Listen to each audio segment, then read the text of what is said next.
Lovely. Thank you so much, Paula. So I would like to welcome you all now to this panel discussion regarding the implications of additional advanced practice regulation and its complexities to education.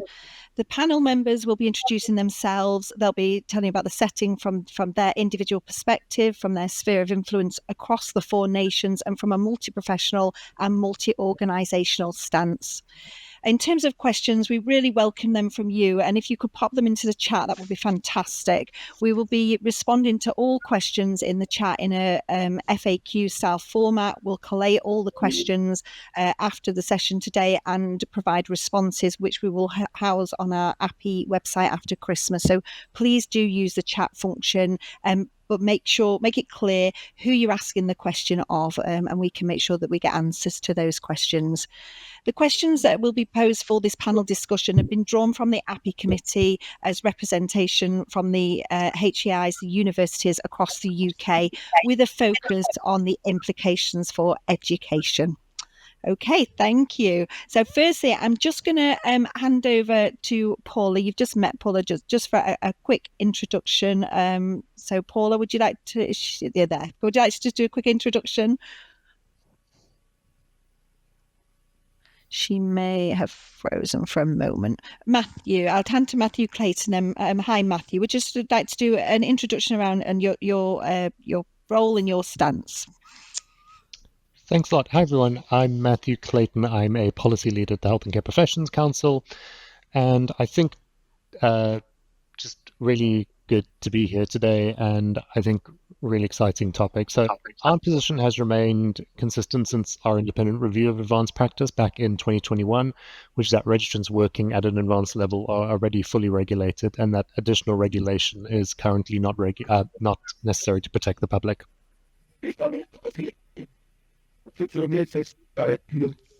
Thank you, Matthew. Thank you. So just going to hand over to Alison Keys. Alison, would you like to introduce yourself and your stance? Thank you. I'm Alison Keys, and I'm the AAPE lead for Workforce Education and Regulation in the Department of Health in Northern Ireland, and I'm very heavily involved in the education commissioning for post-registration education for AHPs. But I've also been heavily involved in a piece of work with my nursing colleagues regarding an MSc in advancing practice, which I'll talk about a little bit more later on. But I think there's opportunity for everyone, and there's opportunity for good collaboration, despite slightly different positions from our regulators. So I think there's great opportunity. Thank you, Alison. Mark, would you like to introduce yourself? Yeah, thank you. Hi, everyone. I'm Mark Cooper. I'm consultant nurse for advanced practice in NHS Greater Glasgow and Clyde up in Scotland. I'm also the deputy chair of the West of Scotland Advanced Practice Academy. That's one of the 3 advanced practice academies we have in Scotland. And I continue to be very involved in the transforming roles work up here as well. I'm also a module leader at Glasgow Caledonian University on their advanced practice programs, and have been for quite a number of years. So I've got skin in the game at a number of different levels, I suppose, with that. In terms of my stance around regulation, it's been a long time coming. And I think the UK is one of the outliers in the world around not regulating advanced practice at the moment. So I'm pleased to see it's coming. The implementation will be the devil in the detail, but I'm pleased to see it's coming in. Thank you, Mark. Beverly, would you like to introduce yourself and stance? Thank you, Diane. So my name is Beverly Harden, and I have 2 different job roles. And so my role is I work as a Deputy Chief Allied Health Professions Officer for England, and I work within NHS England as the lead for the National Advanced and Consultant Practice Programme. Within my allied health world, clearly with Matthew, the allied health position is that we are already regulated, and for protection of the public, that's where we are. And internationally, that is the same across the world too, that it is we are acting under our original regulation as the alternative practitioners that we are. And in my day job within NHS England as the advanced and consultant practice role, my duty is to create stability and my duty is to ensure a level playing field for all professions, and my duty is to ensure that the population is able to access the exquisitely brilliant skills of every single profession across the raft of professions, because let's face it, our patients and our populations need every single one of us being able to optimise our scope of practice. So that is my stance, which is one of equality of opportunity for all, regardless of different professions and different regulatory frameworks. Thank you but so within much. a well-governed environment, Diane, is a caveat. Well-governed environment, Diane, is a caveat to that. And it is organisational governance, which is everything. Yeah, thank you. Thanks, Bev. Thank you. Ed, do you want to come introduce your introduction and your sort of stance? What? Oh, I don't know if we can hear Ed for a moment. What? Apologies. Oh, Good morning. thank you. Okay. I'm Ed Hughes. I'm the Chief Executive at the Council of Deans of Health, and the Council of Deans of Health is a membership organisation and independent charity which represents the universities and colleges delivering education, training and research across nursing, midwifery and the allied health professions right across the UK. And our membership of about 110 institutions covers almost every higher education provider which delivers education, training and research across those professional groups. In terms of the advanced practice work, we're really keen to continue our ongoing collaboration with regulators in this area. It's very important for our members to see how we can ensure that the regulatory environment is one that encourages innovation and flexibility in delivery of programs. It's one that's proportionate, and particularly in terms of how it's implemented. And as Mark's already said, that the devil is in the detail of the implementation, but in how it's implemented, that we ensure that the regulatory burden is proportionate, and that universities are able to play their full part in how the regulatory environment is established and delivered, particularly if regulation falls on university programs and courses as a main vehicle of ensuring quality and standards. And then I think thirdly, that we really want to make sure that the multidisciplinary environment is supported and enforced, and we can continue to work across different disciplines effectively, both in terms of education provision, but also, of course, importantly, in practice. And I think those sort of three lenses are really important to us in how this particular aspect of education and then practice is taken forward. Thank you so much, Ed. And Anna, do you want to introduce yourself and give your stance? Thank you. I'm Anna Jones. I'm the chair of AAPE UK. And so we, again, same as Ed, represent a number of institutions, the higher education institutions that offer advanced practice programmes across the UK. The majority of programmes are multidisciplinary, and so that is forefront in my mind in terms of representing our members and ensuring that we do have a collegiate approach to whatever comes of the Nursing and Midwifery Council regulation of advanced practice. I'm also an MSc Advanced Practice Module Lead and Programme Lead here at Cardiff Universities, and our programmes are multidisciplinary. And so in representing Wales, I'm very aware of the multidisciplinarity of the programmes of advanced practice across the piece. But I'm also working with the NMC as the advisor for Wales on the project. And so I'm hopeful that I can bring the nuances and the concerns that I hear from clinical practice, from the educator's perspective across Wales, to the table to ensure that we have the best outcome. Thank you. Thank you, Anna. Thank you so much. Okay, so we're just going to move to the questions. So first question for Paula. So Paula, so what do you think the challenges will be to transitioning in relation to the introduction of the NMC education standards?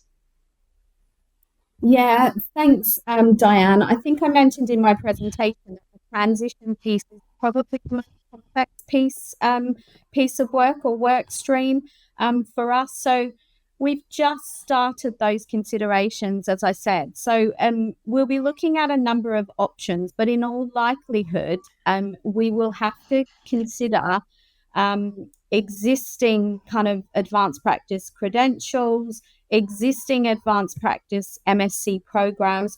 We'll have to undertake a whole lot of mapping to understand what's in curricula already and how they then map to our standards. We'll also have to undertake risk stratification of some of the options that we're looking at in order to make sure that we are doing what we set out to do, which is to maintain public protection and mitigate those risks that have been identified.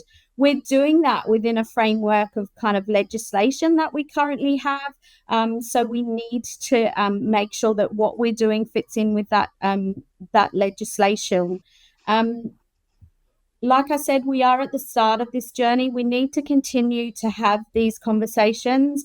In the future, all individuals with an annotation will have gone through an NMC approved education program for advanced practice. So this is we're talking about current professionals who are working and studying, and so hopefully that gives a little bit of an assurance to individuals. But I would say we're at the start of the journey. There's lots of opportunity to engage with us in those conversations. Thank you so much, Paula. Thank you. Next question to Matthew. So Matthew, could you let us know the current HCPC position around advanced practice regulation for the professions under the HCPC remit? Yeah, thanks a lot. So this is something we've also been looking at, like the NMC. I think it's very similar timelines as well. I think the NMC's goes back a lot longer, back into the 90s. But we've always been paying attention to what's happening with our registrants who are working at an advanced level of practice. And I think important to know that the way that the HCPC describes scope of practice is the limits of your knowledge, skills, and experience. There is no point at which generally something stops being your scope of practice and then immediately moves into something else. And that has allowed this great sort of organic growth of skills across the UK, across all of our professions, and allowed advanced practice to really flourish.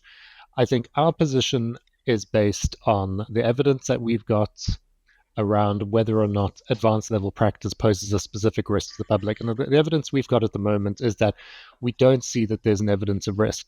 I think that the report that we commissioned, the independent report that we commissioned, did throw up some really interesting things around what kind of advice and support and guidance that our registrants working at an advanced level and their employers wanted from advanced practice. So we don't have any plans to do additional regulation of advanced practice. It's not one of the regulatory levers we think is going to be important for clarity. We do think there's some interesting work to be done, which I'll get to a little later, around making sure that all of our registrants, so whether they're AHPs, whether they're scientists, whether they're psychologists, are getting the help and support they need, and making sure that I think everyone is continuing to meet the really high standards that we set, and not, I think we are always really cautious of making sure that we don't do anything that's going to, I think, make things more difficult for our registrants in a way that isn't really connected to something that we think has a specific risk to the public. Thank you so much, Matthew. Thank you. Okay, so next question to Alison. So for Alison, how is the integration of the multi-professional courses having an impact on the education provision of advanced practitioners in Northern Ireland?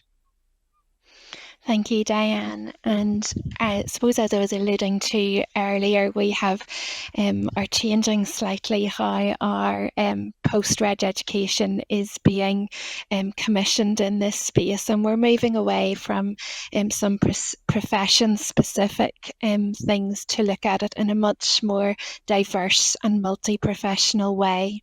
And our Chief Nursing Officer wished to commission an overarching MSc award that allowed the scaffolding of modules and exits at PG Cert, PG Dip, and at MSc level in advancing practice, with sub-exit pathways that defined the unique route of a nurse, midwife, or allied health professional. And I suppose that has given us an opportunity in that space to look at areas of commonality between the professions, but also to look at the nuances between professions. As Bev was saying earlier, AHPs are, we're autonomous, and we differentially diagnose, treat and discharge at point of registration and graduation. So we're all coming at it from slightly different starting positions and standpoints. But that's not to say that that has not created, with the way that it's been designed, with an overarching award and different modules underneath it, some which are profession specific and some which are very much linked to where we've got areas of commonality, such as research methodology, leadership, and so on. And what that has really allowed us to do is have flexibility, and that's going to be really rich in terms of meeting the post-reg education needs that our workforce requires in advanced practice, the services that our patients need to access with the right person, with the right skill mix. But also in terms of viability, it means that there's that interprofessional learning opportunity, because we don't deliver services on our own. We deliver them as part of an AMDT, but also in terms of our local higher education institutions, it really means that it's going to be more viable. We've also looked at part of that process of the APEL. So there is areas of specialty that it just wouldn't make sense, nor would it be cost effective, and nor would it be worth a local higher education provider in delivering it locally. So by utilising that APEL process, we can look to centres of excellence and access that post-reg education where that is best positioned from. So it's been an area, it hasn't been without its challenges, just because of the complexity between different professions, but we found a way to navigate through that, to have this flexible MSc award which meets everyone's needs. Thank you so much, Alison. Thank you. So next question to Mark. So what does the NMC additional advanced practice regulation mean for advanced practice nursing and midwife students in practice? Yeah, thanks, Diane. I think it's broadly welcomed by most students. I think it's something that people have sort of seen potentially coming for a long time. There are questions though. It's about whether their qualifications that they've done, will they be recognised? Will it apply to CNSs working at advanced practice level, as well as advanced nurse practitioners?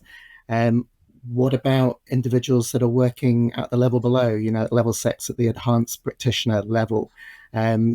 What's the implications for them? But I think at the moment we can certainly reassure advanced practice students that they're not alone, and they'll join.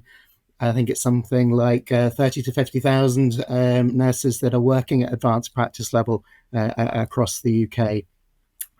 So I think broadly welcomed, but lots of questions around what it means for them, and devil's in the detail. Good. Thank you, Mark. Thank you. Next question for Beverly. So how do we lead advanced practice education with inclusivity at the heart of what we do? Thank you, Diane. So I think that across England, the university sector, working in concert with us and with employers, have really worked hard to drive inclusivity at every different level. Inclusivity across protected characteristics, inclusivity across sectors, inclusivity across professions. And I think it has been the most startlingly brilliant illustration of partnership working across our different parts of the world, but also in a sheer illustration of our value of our clinicians and of our difference and our shared areas of skill. And I think that how together the system has responded to our challenges, and Navina, as our executive lead, has challenged us all the way through to have inclusivity as our number one priority, and enshrined within our policy. That position has been a really important part for us. The challenge for us and for the education sector and for service is that for colleagues with protected characteristics and the professions and the sectors, I would argue that the route to inclusivity starts way earlier than advanced practice, and the work that Geeta Ramtari and the Global Disruptors Group have done shows very clearly the fact that we have got to consider people's pathways into advanced practice education and roles much earlier in their careers than just at the point. We've also worked incredibly hard with our international recruit colleagues who have been unable to access the apprenticeship route to ensure that there's always funded opportunity for colleagues to have equal access to education and training. So incredibly important for us. And I think the most important part of that is that what we have prided ourselves on is, and when I say us, I mean all of us together in the sector, is the sheer magic of that interprofessional learning that is created within particularly the three pillars of education, leadership and research, but also in the areas of clinical practice relevant to the work being done, of the magic of sharing across the professions, learning about each other, valuing each other, and then being able to go back and translate that into integrated teams working in services with people and populations to drive change. So I think there's a huge magic of that inclusivity. And again, for us in England, our desire to continue to keep that space, working very closely with the NMC to make sure that we are able to find a way through that enables that not to be disrupted, because to lose the opportunity to train together would be a really a missed trick, and we don't intend for that to happen. We intend that we will work collegiately together with academia to be able to craft the best outcomes for us and our populations. And let's face it, we're all aging and we're all going to need these fabulous humans at some point in the not too distant future. So I'd argue it's in our best interests to make sure we land this brilliantly for ourselves and for our populations. Selfishly intended, Diane. Absolutely. That's all. Thank you, Beverly. Thank you. Ed, so next question for you. So do you think there is a risk to the current funding for level 7 apprenticeships in England? Yeah, thank you for that. And this goes back to an announcement made in the party conference in the autumn, where the government indicated that they would like to move to promote apprenticeships more at younger age levels and earlier career stages. And so there was an announcement that the government would look at stopping funding for level 7 apprenticeships across the piece. We are aware that Skills England within the Department for Education has launched an engagement process in order to look at this issue, and that's running through November and December, and that decisions will be taken around how this policy decision might be enacted at some point in the new year. And clearly that has implications for clinical education, because there are a number of level 7 programs delivered through apprenticeship routes in areas such as district nursing, in community nursing, and of course in advanced practice as well. And so there is a concern that those programs may not be able to be supported. And I think one of the issues that we would want to raise in responding to that, and Council of Deans is engaging with other organisations to think about how we respond to this. And we're engaged really closely with the other HE representative bodies around this, but also with some of the other bodies in the nursing system as well, is in the event that that apprenticeship funding is withdrawn, how do we ensure that there is still funding and the regulatory environment to enable those programs to be delivered that are needed, and that those people who need to receive advanced clinical practice education are able to access that, and so we can deliver the healthcare professionals that we need with the skills that they need on the back of that. Thank you so much. Thank you. Anna, so next question to you. So what do you think are the implications for additional advanced practice NMC regulation for the HEIs in Wales? Thanks, Diane. I think the implications from the NMC work and regulation, they're multifaceted and they're really significant. The review is looking at educational standards for nurses and midwives, but we recognise that a large number of our programmes in Wales and right across the UK are multidisciplinary. And so aligning our curricula with these standards to ensure that all graduates meet the required proficiencies and qualifications will require careful thought and collegiate working to ensure that we continue to work as a team with everybody that we are involved with. There are main concerns that I'm hearing from HEIs and service providers, employers and clinicians of the implications for these programmes that are multidisciplinary in their nature. And we also need to ensure that we've got adequate clinical expertise on board and integrated into programme teams that I think James brought up earlier to ensure that our credibility is maintained. So it's essential that we work collaboratively across academia and practice to ensure that the standards are maintained. But I think advanced practice roles are picking up on your point there. They're absolutely crucial for service transformation and delivery. And we are getting older. We are that population that they will be serving and are serving. And HEIs are then pivotal in that role in preparing that workforce so that they are capable of meeting that demand. And that requires maybe expanding and adapting programmes to include more advanced practice pathways, potentially, but with a clear view on how this impacts all professions and how the NMC requirements need to be carefully combined and integrated to ensure that we have educational provision that has parity and that all trainee or students from advanced practice programmes exit with an award and a level of expertise that is equivalent. That's absolutely key. But we need to also continue to work with healthcare providers collaboratively to ensure that our education and training is up to date. And that's just not, on a completion of a master's. What happens then? It's that CPD element. And that collaboration can then help in aligning academic programmes with those individuals coming back to support those programmes to ensure that we have a practical healthcare system that we can continue to deliver.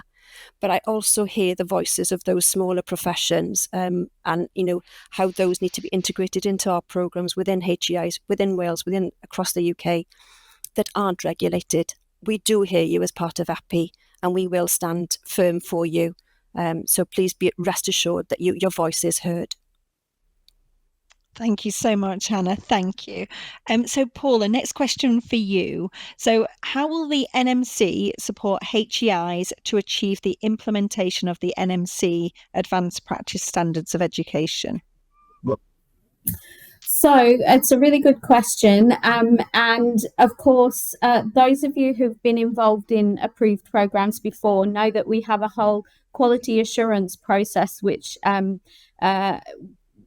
is kind of built into the system. So in terms of supporting AIs, once the education standards of proficiency are developed, there will be an implementation period, if you like, so kind of phase 3, if you like, of the work that we're doing.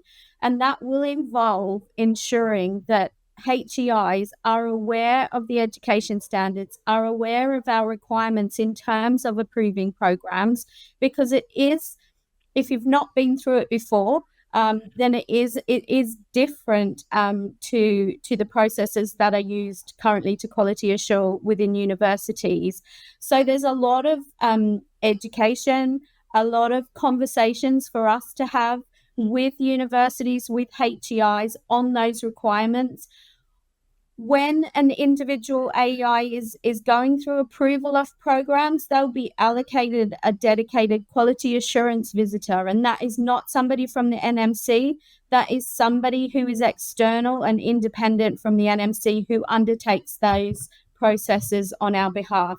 And it is a phased, we call it a gateway approach. So there are 4 gateways which will culminate in a visit, and that QA visitor will be with you at every step of that process. So you'll understand, what the requirements are and how to provide the evidence that's required. And if you're not quite meeting that at, say, stage 2, then you'll be given support to how you might do that differently. But we'll continue to have things like drop-in sessions. So those of you who have been involved in post-registration programs, we continue to have those sessions where HEIs, academics, can come along and ask us questions around what we're doing. But that's a long way off yet. We've got to get the education standards developed first, and we need you for that. So hopefully that helps. Thank you, Paula. Thank you so much. Next question to Matthew. So Matthew, can you tell us more about the HCPC's work to support registrants working at advanced level? Yeah, thanks. So like I mentioned earlier, while we don't think additional regulation is necessary to keep the public safe, we do know that registrants and their employers would like more support to ensure that registrants can continue to meet their HCPC standards, even when they're working at an advanced level. So we're really excited about the funding we've received from NHS England to provide advice and guidance both for registrants working at an advanced level and to the employers. And so this is going to include work with professional bodies to co-host engagement sessions on updated information on delegation and scope of practice for registrants. So these are some of the issues that we feel and that our research has told us that registrants and their employers would like the most support of going forward. So that's going to include a focus on delegation to colleagues who are part of the health support workforce, which is in line with the ambitions of the different 4-country workforce plans. And we also want to address some key misconceptions about delegation. So one, for example, is that delegation is only possible to another professional who's working in the same role as you or even using the same title as you, which is a common misconception, if not from registrants, then from employers, which is definitely stifling the ability for people to delegate. And we want our materials and scope of practice to focus on the HCPC's expectations of registrants working at an advanced practice level. So specifically linking to HCPC support materials for registrants working at that level and how they can continue to meet their HCPC standards. So we're also looking forward, beginning of next year, we're launching a CPD week, which is also going to look at some of that. We're trying to look at as well. So some of the ways that I think advanced practice is getting stifled sometimes has got nothing to do with our standards as much as it's got to do with a sort of restrictive way that employers or sort of risk-averse employers are reading our standards, I think sometimes with the best intention. So limiting the ability of people to work higher than they think they're allowed to and limiting their ability to delegate. And we think being really clear about what our expectations are in these areas is going to unleash a lot of potential and I think hopefully alleviate some anxiety as well for some of registrants who are keen to take the step up and don't necessarily know if they're going to have the support to do that.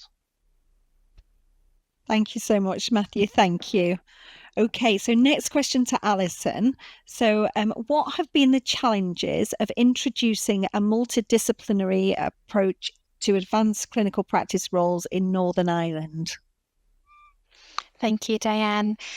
We are in Northern Ireland starting to see multidisciplinary advanced practice roles in the area of public health, but also in the area of mental health. But I think the challenge that we face here in Northern Ireland sits across all our advanced practice roles, and that is certainly at a policy level, we are working really hard in the department to showcase the skills that all our professions have to transform our health and social care system. And we're starting to win hearts and minds in that.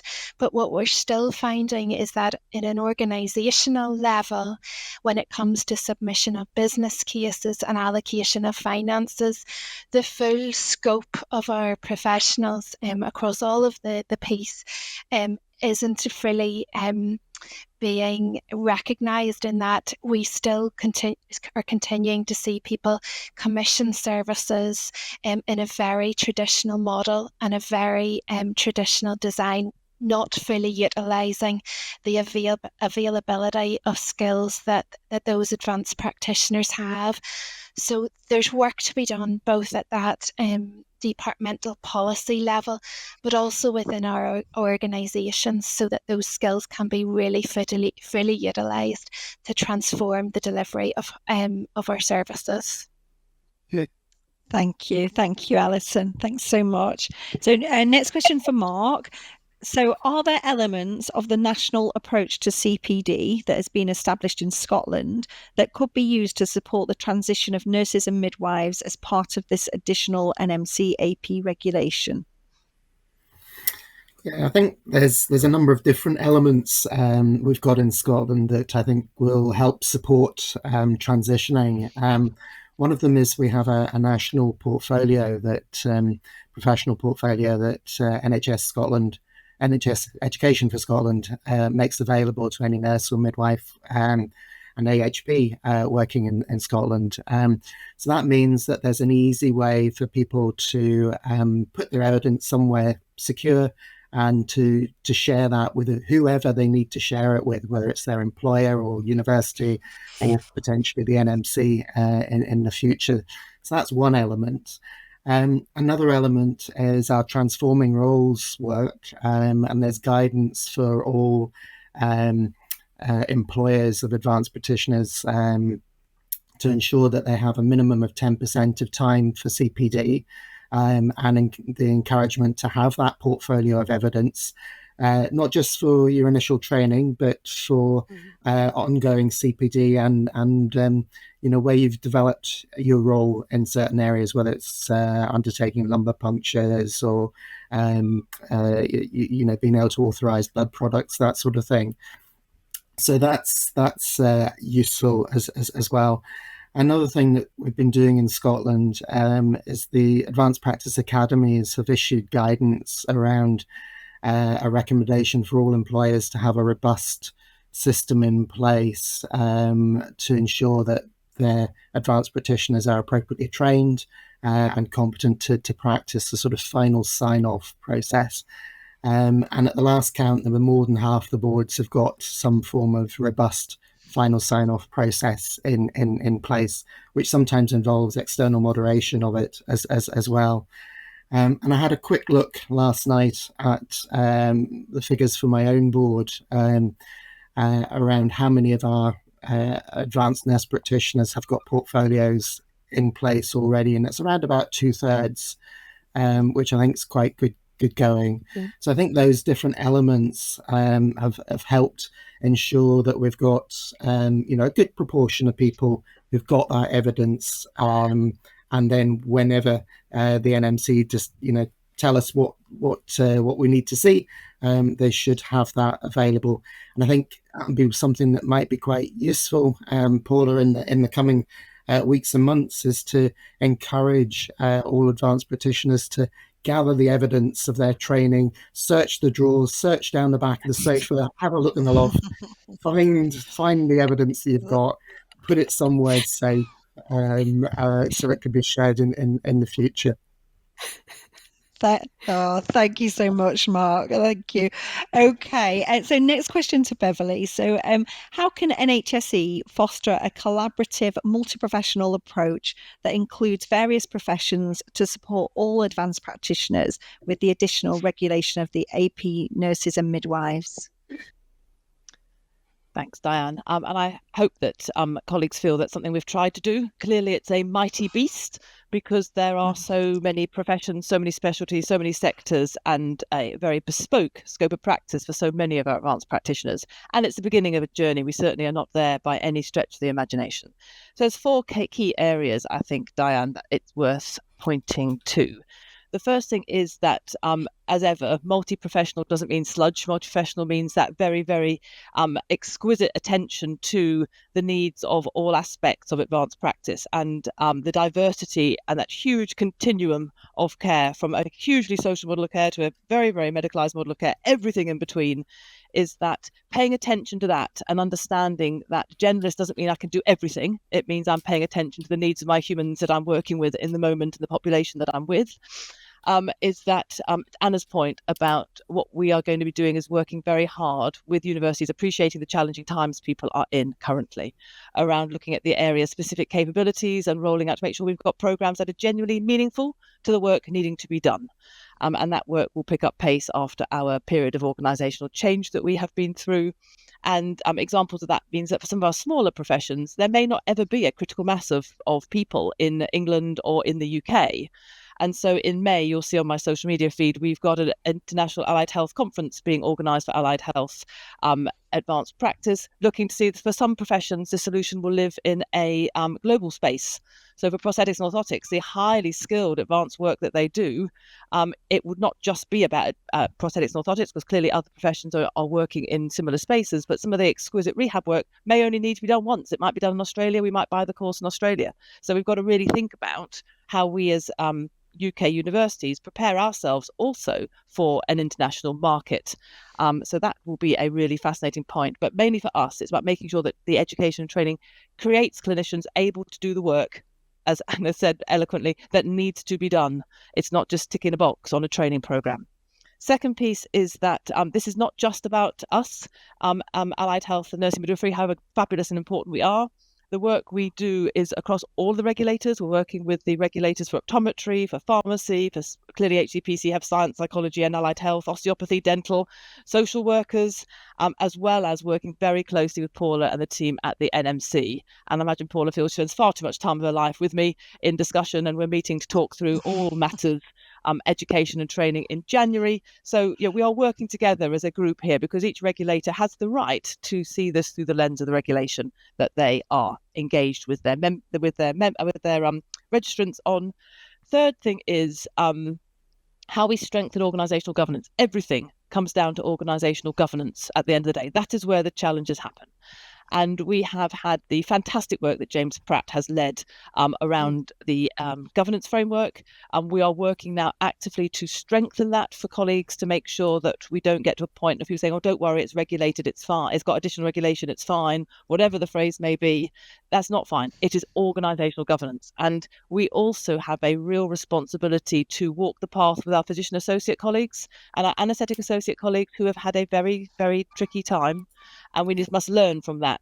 And so the governance work that we are doing is to ensure that we learn from where perhaps some of the governance conversations need to be strengthened in organisations. And so that work has started, and that will be delivered as we go into the early part of next year. And the final point I want to make is our call to action to all of us is that we go into a world of a little bit of uncertainty. I would argue that we can either make that uncertainty worse for ourselves, or we can hold hands together, move forwards together in the spirit of understanding, respect and value. And it's going to be down to 9 times out of 10, the things that we say and the decisions that we make as leaders as to whether or not we can navigate this period of uncertainty as nursing midwifery move towards additional regulation and other registrations stay in a similar place. We also have clearly, as Anna again said, our very valued colleagues on managed voluntary registers who do not have the privilege of statutory regulation, and it is a privilege, and it is something that is given at a time, not necessarily bestowing any value at all. It is just a momentary time in politics as to whether or not you get statutory regulation or not, as we see by the sonography workforce at the moment. And so my call to action to all of us is it is going to be us that makes this work or makes this not work. And I would suggest to all of us, as the recipients of this care in the future, we need to think really carefully about how we message the challenges that we feel we face at the moment, because it feels a little bit uncertain. It's only as uncertain as we want to make it. We have a suite of highly skillful regulators who are very, very good at what they do. They keep the public safe, and our duty is to respect that and to work to deliver great education and training, great service provision, great organisational governance that enables the professions to work hand in glove together to the benefit of populations. It's our call, Diane, what happens next, and it is our duty to lead for populations, not for self. Brilliant. Yes, thank you, Bev. Yeah, brilliant messages. Thank you. A question for Ed now. So how can we promote collaboration of the HEIs to ensure provision of specialised subjects in specialised subjects are delivered in the most appropriate and efficient manner? So probably a little bit like Bev was just talking about. Yeah, thank you. And I think the first thing to say is that in this space, recognising the uncertainty that Bev's talked about, Councillor Deans thinks it's really important that we continue to engage really collaboratively with our colleagues in the professional regulators across the system and with health providers to make sure that we find the best outcome for for all of our registered health professionals in this area. So we will continue to work really closely across the system and try to use the convening power that we have across the HEI system to ensure that the educator perspective is brought to bear, but in a way that means that we get the right outcome and a constructive way through all of this. I think in terms of that multidisciplinary, multi-professional approach and thinking about specialised subjects, I think there are a number of things that we can do collectively in terms of encouraging partnerships across HEIs. I think that given the financial sustainability challenges that many of us are facing in the sector at the moment, that collaboration is probably going to become necessary as well as desirable. But I think there's opportunity to create and facilitate communities for members to share expertise and learning and resources and address some of the shared challenges in this area. And some of that might involve looking at research partnerships to support collaboration and advancements in specialised subjects as well. I think there's work that we can do collectively around embedding interprofessional education into curricula and to promote at all levels understanding, communication and teamwork among students from different professional backgrounds.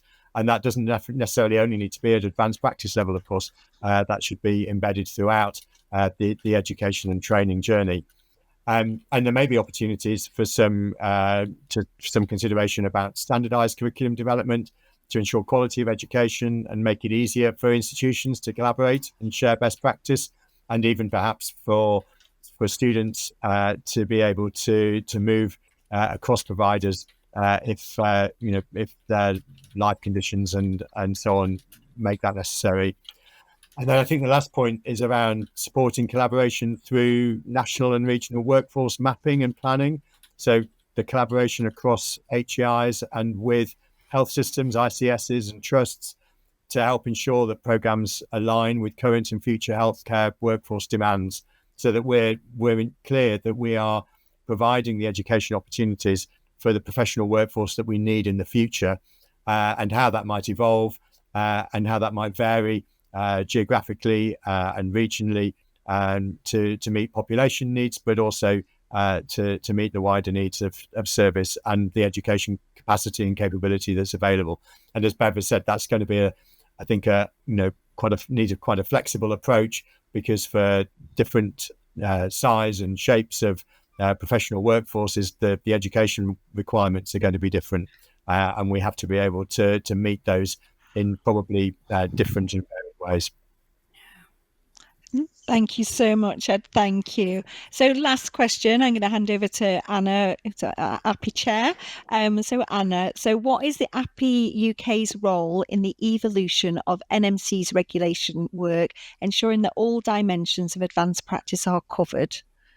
Oh, thank you. Some keywords in there, I think. And it kind of borrows from what I've already said about, ensuring that we do represent all. So AAPE plays a crucial role, I guess, in ensuring that the views of our members are recognised in shaping the regulatory standards that the Nursing and Midwifery Council are producing and developing. And that includes representing interest of all advanced practice educators, practitioners in discussion with the NMC. Helen Rushforth is our committee member who has a vast experience of advanced practice education and much of what I'll call institutional memory of the numerous attempts that the NMC have made to implement regulation. I can see Paula giggling there. And she sits on the advanced practice steering group for us. And we as AAPE are multidisciplinary in our nature, in our committee. And therefore all of the views of all of the professions that are represented, and those whose voices that we do hear are input into any feedback that Helen provides the NMC around the regulation of advanced practice, for nurses and midwives, and that we advocate to include the diversity of advanced practice roles to ensure that the regulatory framework reflects the complexities and breadth of advanced practice. I think it's absolutely key. The NMC work has a joint regulatory group that we engage with a large number of PSRBs sat around that table.